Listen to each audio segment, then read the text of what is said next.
With spline miters, it's just a simple way of just making a mitered box. That's your first step, is to make a mitered box, and then we're going to cut the splines in it, and I'll show you that.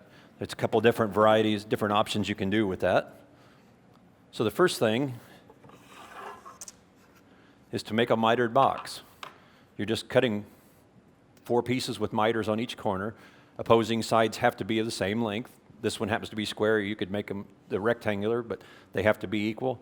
And I find that it's a lot easier and a lot more accurate to cut miters on the table saw than on a miter saw. So if any of you have not taken John Olson's mitering class, you might want to do that. But simple thing, you don't even need to do that. Just make them on the table saw. Get you a nice blade, get you a good cross-cutting blade, like if you're using a 10-inch table saw, which we probably all are. Get an 80-tooth cross-cutting blade dedicated for that, so that it's really going to cut fine without chipping out. You can put an auxiliary fence on your miter gauge like this. I highly recommend getting an aftermarket miter gauge, something like this Incra. This is a really good one. Anything that's going to give you the extra precision, because this thing, when you lock that into 45 degrees, it's going to be right on. You can do it that way, where you can tilt it to 45. That's one way. I prefer actually cutting them with a bevel, where I tilt the blade, raise it up, tilt the blade 45, and cut my miters that way with the miter gauge at 90 degrees. So that's the best way to do that, to make your mitered box. So now I'm just putting on my rip blade. I have a full kerf rip blade, because again, I want flat top. Same reason we talked about with box joints is I don't want my ATB blade on there. I don't want my 40 or 50 tooth blade, because it's going to cut these, and it's going to leave this kind of a groove. And even though I'm going across here, I still don't want those little Batman ears on there. I want a good flat bottom, and that's why I'm using a rip blade, because all the teeth are flat bottom or flat tipped teeth. So in this case, I'm actually making a rip cut when we cut those slots, those spline slots. So I want to do that. And let's say you've got a piece that you want to do a miter box. Excuse me. You want to do a pattern wrapped box is what we call it. So if you want to make where the grain continues on around the miter, you're going to get 3 of the joints that are going to be exact miter. So that's what this is, a continuous grain pattern wrap box. It's made out of pine. It's a little hard to tell. Here's my starting point, so that I cut them in sequence, and that grain just wraps perfectly around there. So the way to do that is pretty simple. Let's see, do we have an eraser here? You can't see back there. So if you have your board 3/4 of an inch, let's just say this is a long board, and let's say we're going to make a rectangular board. So you don't want to cut your 2 long pieces out first, because they need to be on opposing sides. So you want to chase it around, and you want to cut, you're going to want a long and a short board. So you're going to want to cut a miter here, and then this is going to be your second one. Then you're going to cut a miter here, and then this is going to be a longer one. I'm going to run out of room here if I do this. Another short one, and then another long one, another long one. Oh, that's supposed to be that way. So the way to do that here is you're getting a short, a long, a short, and a long, and then when you put them together, they'll wrap around and your grain will continue around. And the way I do that is when I number my joints just to make sure that I get everything matched up. So I'll write on the edge of the board, before I make any cuts, I'll lay this out, and I'll put 1, 2, 2, 3, 4, and 1, so that then after I get my boards apart, especially if they're really hard to figure out the grain, then I can just look at that and I can match up my numbers, and they'll go right back together. So that would get you a pattern wrapped mitered box that's going to come together with perfect miter joints.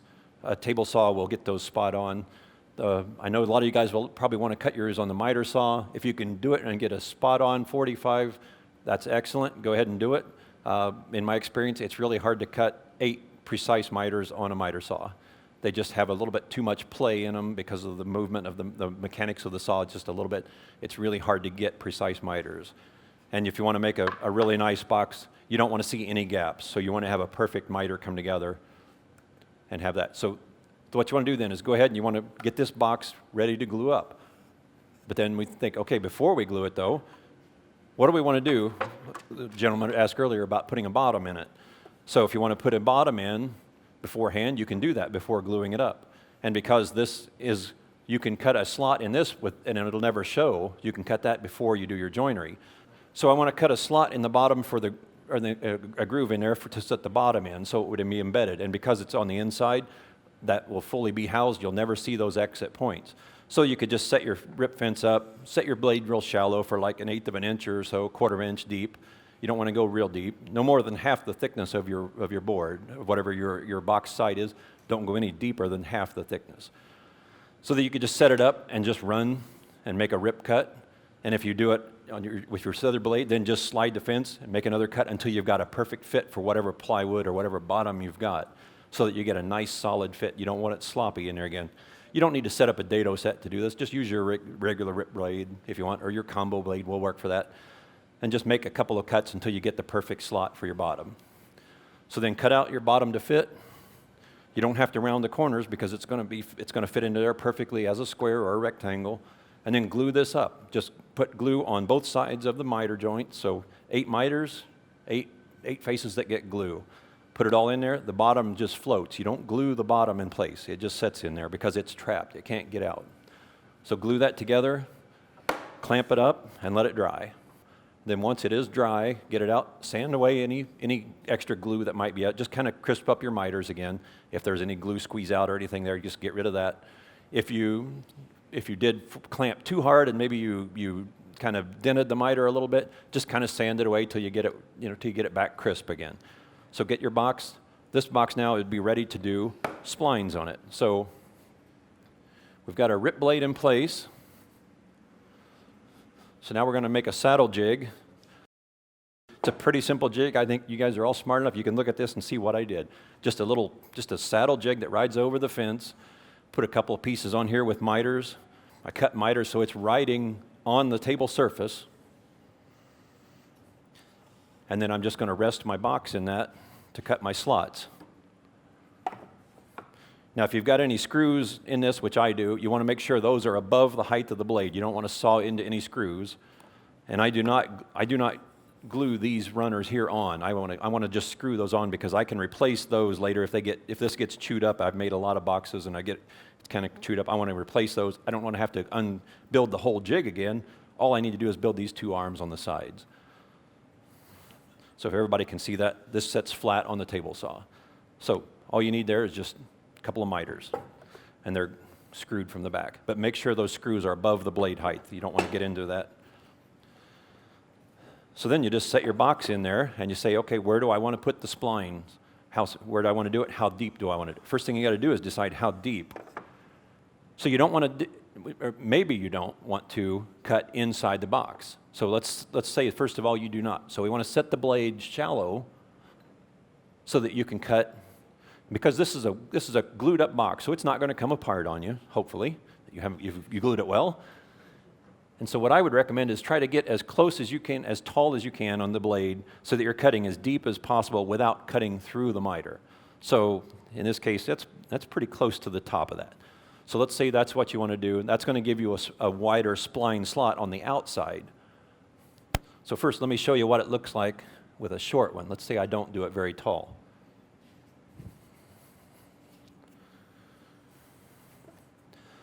So I've got my height set. What I'm going to do is here, I've already kind of measured and determined where I wanted that first slot to be. So I'm just going to line that up with the blade, if I can find it here.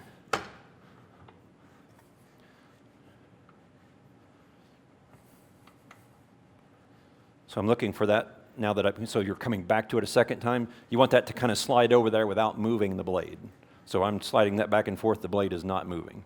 Lock my fence in place. So now let's make a cut. Just hold this in place. Easy, done. There's a little spline slot. Nothing to it. But now let's say you want to go deeper than that because you want that, you can go deeper because we weren't all the way up to the bottom of this, to the heel of the miter. So we can go taller. So I want to go back up here.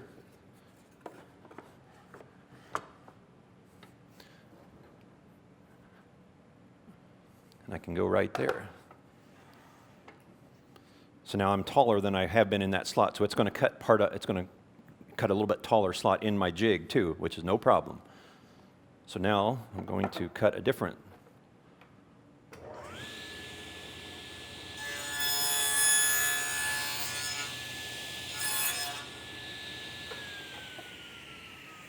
So now, as you can see, I've cut a much wider slot than the first one. So if you want, it's just so that you can add a little bit more decorative, and I've not cut through the box on the inside of the heel there. So that would allow me then to put a much wider spline slot, so that if I have my slot, there's what it's going to look like. So first, before we get to that point though, let's say there is a time when you might want to cut through that heel.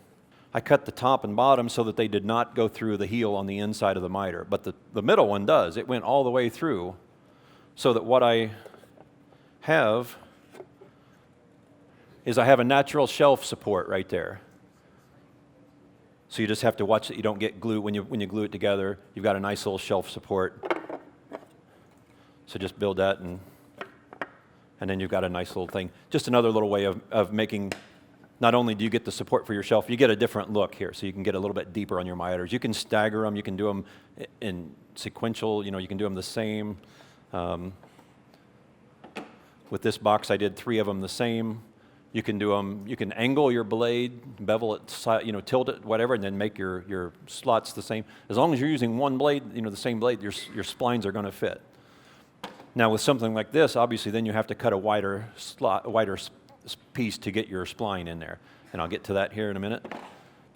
So now we're going to cut some splines.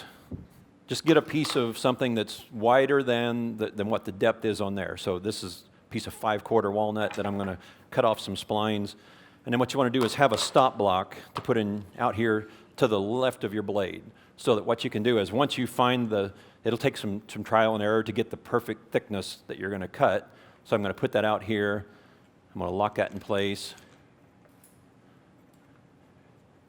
And then I'm going to make a rip cut, and then I'm going to see if that spline fits my slot. If it doesn't, then I'm going to adjust this, make another cut until I got it perfect. And then once I do, then I'll cut as many strips as I need. Let's say you're making 4 boxes. Each box has maybe, it will have 8 miters, 8 slots on it, so you're going to need quite a few of those. So I'll cut out 2 or 3 of them. Once you get your stop set, then just go ahead and rip a couple of pieces to have them. That's just a simple thing. Any little stop out here will work. You can make your own little jig, anything with a screw, anything that's adjustable, that's got some fine adjustment. This is a little Rockler jig that I like, but anything that's got that.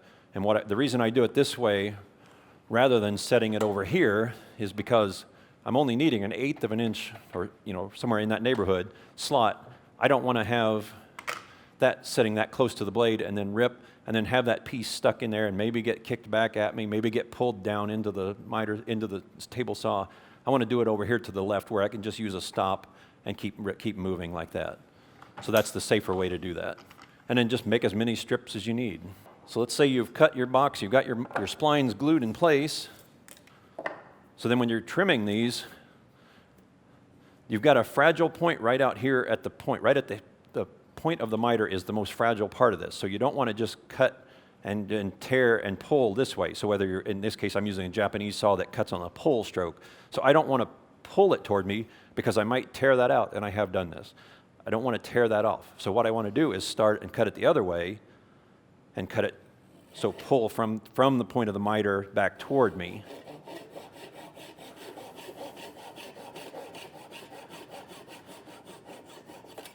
Be real gentle there, just cut it off. Work my way around, then I'll go over here, switch to this side, and do the same.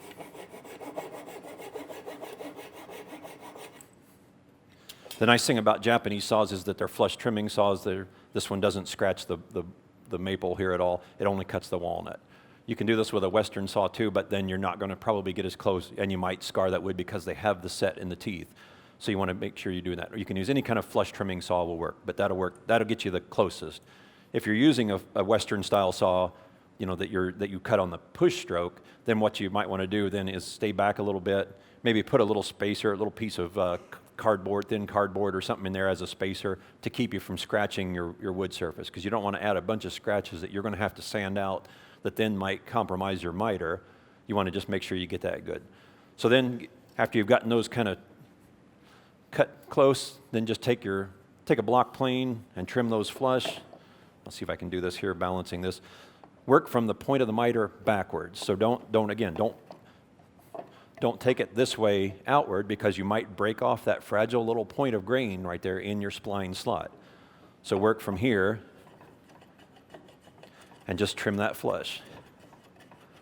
You can also sand it if you want, but then again, with a random orbit sander, you run that risk again of rounding over that miter out there on the edge. You don't want to do that, because even though they say that they'll sand flat, the random orbit sander pad is just made of, of stiff kind of plastic foam stuff. It's pretty flexible, so it will. So you don't want to really sand that and round over your crisp corners that you worked a lot harder to get.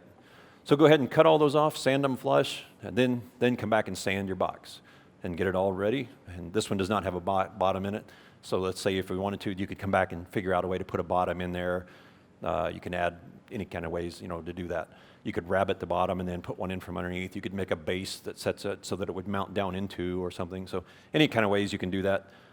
I like to put the bottoms in usually before I cut the slots. Have one more option that I wanted to show you. You can also put a spline slot in the lid, as I did here, which works the same way, only it's just not a box. It's just a piece of 3/4 or whatever, half-inch stock, whatever you've got. So I just put my lid on here, and I just, set the depth or whatever, and I just cut. And what it does is it just cuts a recess here that's 1/8 of an inch deep, and then you just fill it with a stick of wood. Just again, the same thing. You're just like gluing a spline in there, only you don't have wood above it. And in this case, I had made up a blank of cherry and ash down the center where I could make my handle, and then I just had some left over, so I used that for my spline slots. So just another way. So just by adding it to lid, another little decorative effect that you can do with the same jig, with the same rip system of cutting your spline slots. But you can see how much wider I had to make these then to get that maximum height that I could do.